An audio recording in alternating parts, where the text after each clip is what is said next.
Well, good morning. Another beautiful morning out here. As you can see, the sun is already up and shining. Hopefully you can see that. Oh yeah, there you go. And gives you an idea of what kind of morning. Very calm seas this morning.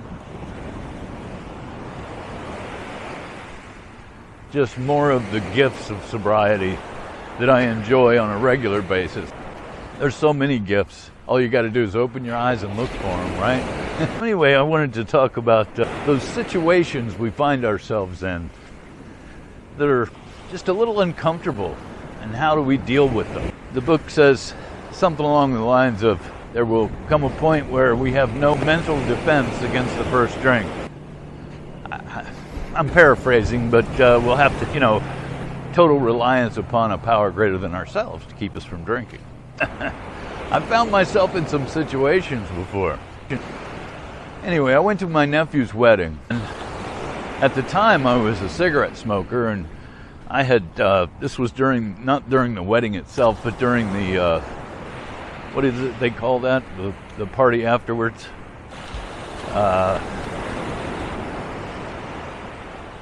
Oh crap, I can't remember what it's called. The party after the wedding, whatever the hell it's called. So I got up and I walked outside to have a cigarette with a couple of other people that were smokers. But when I came back in, I went to sit down at my seat. They had put a glass of champagne down in front of everybody's chair. And here I was in early sobriety. And I come in, sit down at my seat, and there is a glass of champagne. And as I'm sitting down, everyone else is standing up and they're grabbing their glass of champagne. The best man is toasting the bride and the groom. I was at a loss. I was like, oh my gosh, what do I do? A lot of social pressure in a situation like that, especially when I'm part of the family. I had a glass of water there as well. And this is all split-second thinking. I didn't have time to call my sponsor. I didn't have time to pray or, look it up in the book. What do I do? Things like that. So, split-second thinking, I reached out, knocked over the glass of champagne. It spilled all over the place. And I grabbed the glass of water and I picked it up and I toasted the bride and groom. That was the best I could do at the time. There was a time when there's no way I'd have spilled that glass of champagne. I don't know why I didn't just pick up the water and toast that way, but the point is I did not drink. I counted that up as a win.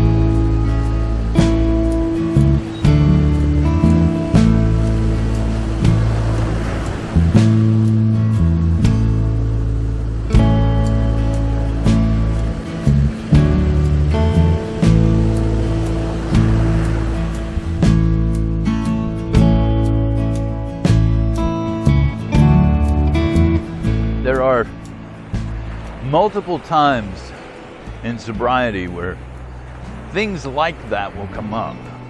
I've even gone to one of these Chinese buffets and wondered, should I avoid the bourbon chicken? It probably doesn't have bourbon in it. It's a bourbon flavor, or they call it bourbon chicken or something. I don't know. It probably doesn't have bourbon, but when you label it like that, as an alcoholic who's trying desperately to stay away from booze, why even do it? Why try it, There are a lot of foods that do contain alcohol. There's I think it's I'm not real certain about this one, tiramisu. It's some sort of dessert that I believe has alcohol in it. One of my favorite desserts in the world is a rum cake. Well, of course, I can't have rum cake. Even if it doesn't have alcohol in it, if it has the flavor, it certainly has the name. And if it has the flavor, Is that enough? Is that enough to get me started? Is that enough to set off the compulsion? Is that enough to set off whatever it is inside of me that makes me overdo it with alcohol? I'm not proud of the fact that I'm an alcoholic, but I am proud of the recovery that I have.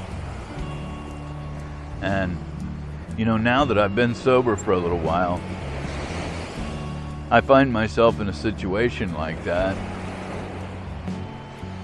and I don't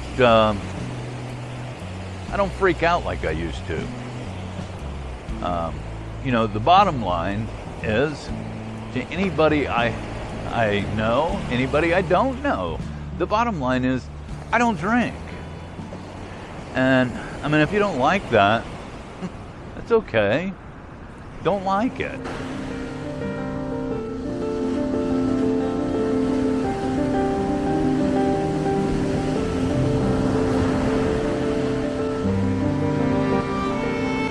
You know, I'm not proud. I'm not proud of the behavior that I've had in the past. I'm not proud of, you know, the fact that I've been a man of extreme for so many years. I've hurt a lot of people, including myself. But one of the things that I don't experience anymore is the social pressure. Those days are over. I'm just a guy that doesn't drink, you know? Get that through your thick skull, everybody. And those people that know you're in recovery, but yet they kind of pressure you to drink, they're not your friends. Don't kid yourself. They're not your friend. And I guess it's possible that, you know, they don't know how devastating that can be to an alcoholic, to pick up the drink and start drinking again. Because you and I both know it can be devastating.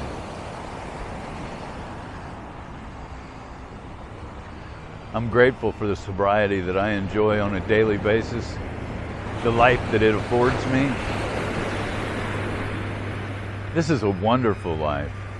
It really is. And I was covering it all up. I was covering it all up with booze. What a shame. What a damn shame.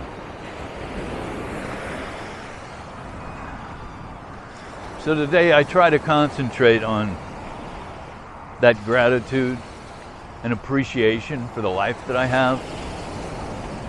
I find that to be one of the most important things about my daily walk in sobriety, is staying grateful, appreciating all the little things.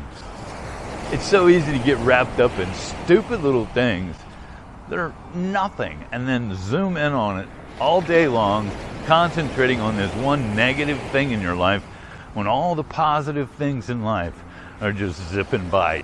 I bought a set of swim trunks. It's just an example. I bought a pair of swim trunks that they looked really cool in the store. They were my size. I brought them home. I put them on. I was looking forward to wearing them. They don't fit right. And I found myself like just concentrating on the fact that, you know, I spent this money on this pair of shorts swim trunks that don't fit right, and it's just not cool, man. You know, I could take them back. I mean, you know. The point is I'm concentrating on those negative things when all these positive things are going on. And it's real easy to slip back into that. So you guys do your best to stay positive. Concentrate on those things in your life that you have to be grateful for. God is so good to us. You know, it really is. I have a life second to none. And it's so easy to forget that and get wrapped up in what other people think or say. man, this is a great life. I hope you guys are having a great life and that you're concentrating on those things in life that you have to be grateful for. Be thankful, be appreciative. Don't get wrapped up in those negative thoughts. Life's too short for that. Besides, we want to be happy, joyous, and free. See you guys later. Have a good one.